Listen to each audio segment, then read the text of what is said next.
Notre Diamant dans la région de Thiès. Première étape de la visite du ministre du Développement communautaire et de l'équité sociale et territoriale.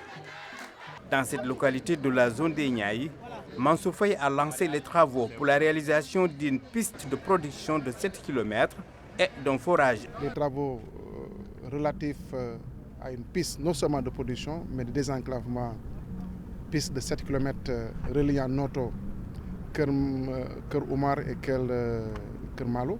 C'est des ouvrages financés à partir donc de la Banque islamique de développement pour un montant d'environ 800 millions de francs CFA. La deuxième étape concernait le lancement des travaux donc, de réalisation d'ouvrages hydrauliques constitués de forages, de châteaux d'eau et un réseau de distribution d'eau au niveau donc de Keur Mirdaou, une demande qui avait été formulée à l'époque par les populations et M. le Président, à travers le PUDC, a bien voulu effectivement doter cette localité un réseau de protection d'eau qui permettra à cette localité de pouvoir disposer de cette eau précieuse. Autre étape, autre réalisation, Fandène. Ici, le ministre Mansour Faye a procédé à la mise en service de l'électrification du village de Keur Daouda Cissé, financé par le BCI à hauteur de 22 millions de francs. Nous venons présentement au niveau de Keur Daouda Cissé de mettre en service le réseau d'électrification rurale.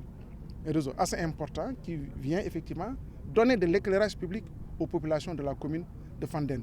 C'est une demande qui était là et qui a été rendue possible, en tout cas effective par M. le Président de la République à travers le PUDC. Si vous prenez le cas de Fandène, nous sommes à plus de 25 villages électrifiés depuis 2012.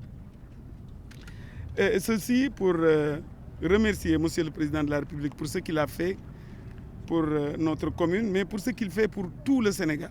Toutes ces réalisations entrent dans la dynamique des 5 axes du président de la République Macky Sall, axes relatifs à l'accès à l'eau, à l'électricité, aux services sociaux de base.